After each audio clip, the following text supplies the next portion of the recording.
आजकल जो सबसे बड़ी प्रॉब्लम है आपकी जनरेशन की, वो प्रॉब्लम क्या है कि ये जो जनरेशन है वो पैसिव होती चली जा रही है, बॉडी के लेवल पे भी और माइंड के लेवल पे भी।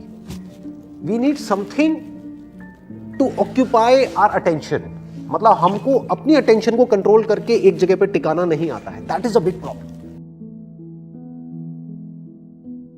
The problem that you are talking about कि भाई हम क्रिटिकली नहीं सोच पाते हैं या फिर किसी भी प्रॉब्लम की हम डेप्थ में नहीं जा पाते हैं, ये अकेले आपकी प्रॉब्लम नहीं है, जो आपकी जनरेशन है ये, मतलब you must be around 22, 23 if I am not wrong, right?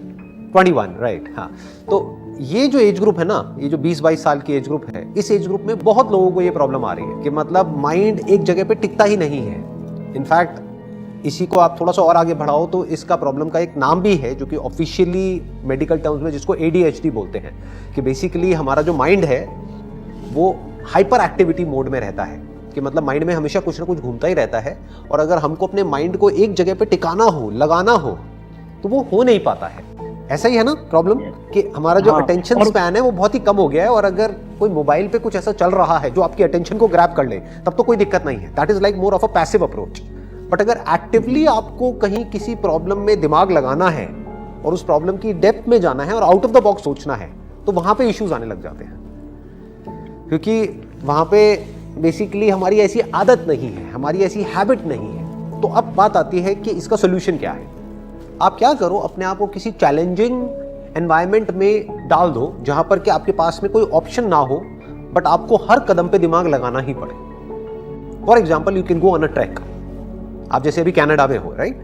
तो वहां पे आसपास में कुछ ऐसी माउंटेन्स होंगी, कुछ ऐसे रीजन्स होंगे, कुछ वैलीज होंगी जहां पर के ट्रैक्स होंगे, तो आप ट्रैकिंग के लिए जा सकते हो। उससे क्या होगा कि you can't afford to be passive there, क्योंकि अगर आपने गलती करी तो पैर फिसल जाएगा, गिर जाओगे, लग जाएगी, हर कदम पे आपको अलर्ट रहना होगा। तो इससे क्या है, आपकी प्रैक्टिस होगी इस मोमेंट में पूरी तरह से रहने की, या कई दिनों तक एक प्रॉब्लम के साथ में ठहर पाए, तभी तो उसकी डेप्थ में जाएंगे, तभी तो हम क्रिटिकली सोचेंगे, तभी तो उसके अंदर से हम सोल्यूशन निकालेंगे। सो आप क्या कर सकते हो, इस तरह की कुछ चैलेंजिंग चीजों में आप इन्वॉल्व हो सकते हो। जैसे कि एक मैंने आपको बताया trekking, another could be sports. Sports is also very very good for activating the parts of your brain जो कि अभी प्रॉपरली यूज नहीं हो रहे हैं। और कुछ नहीं तो एज सिंपल एज दैट, मैं आपको एक और आइडिया देता हूं। कोई बुक है, मान लो आपने कोई बुक पढ़ी, तो उस बुक की आप एक समरी बना करके यूट्यूब पे अपलोड कर सकते हो। अब आपका सवाल होगा कि इससे क्या फायदा होगा, कौन देखेगा, कौन नहीं देखेगा। That is not important. Important is कि आप एटलीस्ट कुछ एक्टिवली कर रहे हो। वो यूट्यूब चैनल ग्रो होगा या नहीं होगा, आई डोंट नो, वो किसी को नहीं पता। हो सकता है हो जाए, बट मैं क्या कह रहा हूं कि एटलीस्ट एक बुक को जब आप पढ़ोगे और उसको आप क्रिटिकली एनालाइज करोगे, उस बुक को कंडेंस करके उसकी एक समरी बनाओगे। मतलब मान लो वो बुक जो कि एक्चुअल में अगर उसको ऑडियो बुक में कन्वर्ट किया जाए वो 4 घंटे की है, उसको आप 5 मिनट की समरी में कन्वर्ट कर रहे हो, तो आपको दिमाग लगाना पड़ेगा ना, आपको लिखना पड़ेगा, आपको सोचना पड़ेगा, फिर आपको ये दिमाग लगाना पड़ेगा, अच्छा 5 मिनट में मैं इसको कैसे बोलूं। तो एक पूरा का पूरा एक कॉम्प्रिहेंसिव एक एक्शन प्लान बन रहा है।